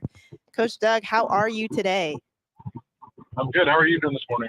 I'm doing pretty well. Just wanted to ask you, how has it been to have these schools hosting these HJCAC games? It's been a great opportunity, a great experiences for us from a league standpoint. Developing those partnerships with local schools has been crucial to our mission, and I think we continue to grow those relationships, which really is the plan as we actually transition to the offseason. It's crucial for us. Yes, and what's the recruiting been like for this league? Without coaching, are you talking about the players coming into the teams or players going out? We could talk about both, but let's start with players coming in. How has it been recruiting around Arizona? Well, with me not coaching, I haven't been out on the street and actually reaching out to players. From what I understand from coaches through the weeks, that is going well. Obviously, as high schools are finishing up their seasons with the playoffs going on right now, it starts to open those doors up for those conversations. But it appears that that's been going well. And as I said before, when I've done this, the recruiting for the outbound players is at an all-time high for us, and certainly heading in the right direction as well. Of course, and we have a few games tonight that we know of. Salt River Scorpions against the Papago Pumas, and the Sidewinders versus the Gila River Hawks. This Salt River Scorpions game, has it been confirmed the game time yet at Mountain Point? Yeah, 7 p.m. Mountain Point High School. 7 p.m. Okay, perfect. So the Sidewinders will be playing the Gila River Hawks at 5:30, and the 7, and the Salt River Scorpions will be playing the Pumas at 7 as well. How nice has it been to have, these teams sort of playing each other, and also the crowds for these teams being so wide and the community being so supportive of this league? Yeah, I think that obviously the more community support that we can generate, the greater it's going to be for our league. I mean, that's just not in terms of crowds and people coming out. I think just overall in the community, getting the word out there is crucial to us. Certainly it's been an interesting year. I think that last week the champion was determined between the Pumas and Sidewinders in that game. So I'm interested to see this week how each of those teams respond in their final games of the season for them. I know that there's a time when you're pushing really hard to win that championship and to be able to stay focused and keep those guys moving forward after achieving that goal. It creates its own challenge in its own, right? And then the other side of that is when players are mathematically eliminated from it, you run into the same issues of how do you motivate those guys, how do you get those guys up to make sure that they're competing at a high level in a game that ultimately doesn't determine anything from a standing standpoint. It's strictly about your best opportunities to move forward after the season. So I've been looking forward to it tonight to kind of get a better gauge of, how everything works out.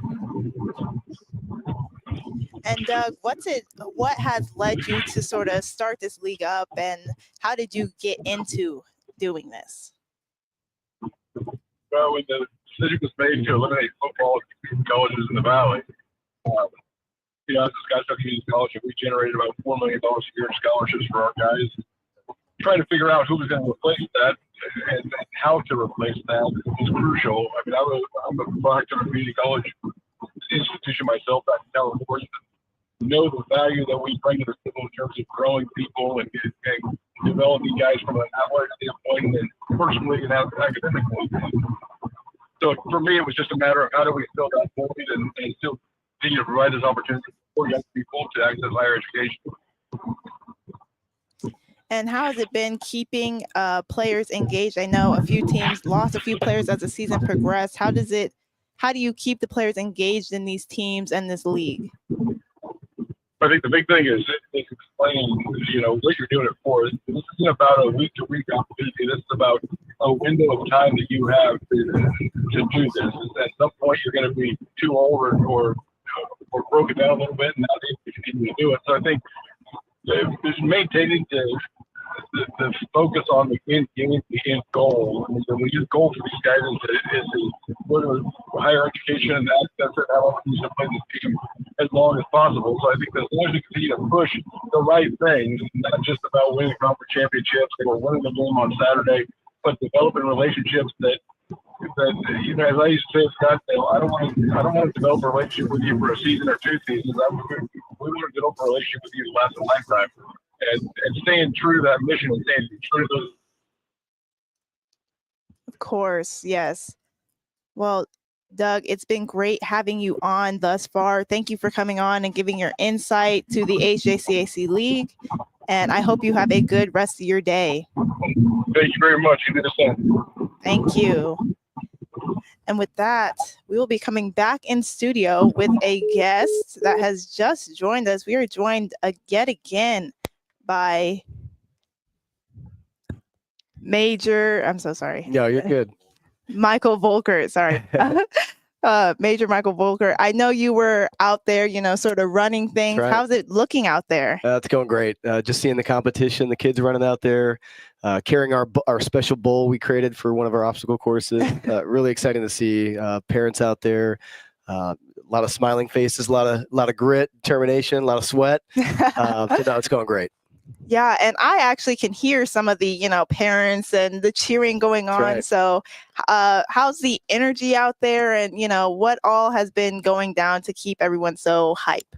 What you'll notice with the Raider teams and JROTC in general is it's a family team environment. It's much like any other athletic competition you'll see: football, baseball, basketball. So they really bond as teams, and the parents get involved and just cheer on their teammates, their counterparts. And that's what I love seeing is you have the school competition. Obviously, everybody wants to win, but to see the kids come together in between the event and cheer each other on, that's what it's all about. Spirit of competition. And I know we have a lot of events going on out there. Do you have a favorite to watch, or? I personally love the obstacle course just because it really challenges them. There's, it's a little bit of the endurance, which we like to promote in our program. You can be strong. That's cool. You know, we promote that. You can be fast. That's cool. But can you do both? Yeah. And that's kind of what the obstacle course brings together. Would that also be the toughest? It's from what I've seen, that one, along with a litter carry, which is a medical litter that they got to carry with some weight on it. That one seems to be somewhat challenging for them, but they're doing well. They're crushing it. That's good. That's good. How do you stay mentally tough doing all of these sort of hard events? I mean, a personal experience of what we tell our kids and our cadets. You can do hard things. So a lot of it's getting them to the point where you think you're tired, your brain is telling you I'm tired, but your body can always do one more. They can always do one more. So it's just that mental rigor that you have to promote and instill in the students. And I think events like this, that's really what does it for them. Yeah. So the more of these they do, they realize that I can give a little more, I can go a little bit further. And that's what I love seeing out here. It's really cool. Definitely. It's going to help them sort of progress in life, sort of that mental toughness, that mindset, grindset that everyone needs to have. So definitely can't really see it from in here, but good to hear from in here. Definitely a nice sort of vibe. That's right. Get some huas out there. Exactly. And how long is this event going to take place? So typically these run, we start at about 8, just after 8. We'll probably finish up about 2 to 3 o'clock. We'll hand out the trophies and then call it a day. So it's a good day filled of activities. What we'll do is we'll wrap up the 8 events that run simultaneous. We'll collect everybody up, and then we'll do a individual run around the campus, which again, that's that endurance piece. And then that wraps up the event, and we kind of just on the field, get all the teams together. They can get their photos, and then we hand out trophies and send everybody on a beautiful Saturday. Well, thank you for, allowing us to be here and filming and really witnessing. This is my first JROTC event that I've actually been to and witnessed. So thank you, Michael Volcourt, for joining us. And we appreciate you. Thank you guys so much for coming out and, supporting JROTC and what we do over here. An amazing morning. Thank you so much, Major Volker. Thank you so much for accommodating us. We spread all of that stuff out here. We set things up. We did the simulcast on our video live stream across all our social media platforms, as well as the terrestrial station at AM 1060 statewide, and everyone listening on the live stream link across the country, wherever you are. What an incredible day. Incredible to have all of our guests come on, both in video and audio. Corey Walsh in studio, our producer, doing a masterful job keeping everything together. Anissa, you did a great job as always. Athletic Director Matt Harris, who had to leave a little early, but did a great job co-hosting the show today. Thank you so much, Mr. Harris, for accommodating us. Anissa, I'm going to let you take us on out. Guys, thanks again for tuning in. We'll see you next week. Anissa, take us out. Make sure you stay in touch with the Varsity Sports Show. We are on AM 1060 KDUS Arizona, and follow us on all social medias with the Varsity Sports Show. Tuning out. Have a great day.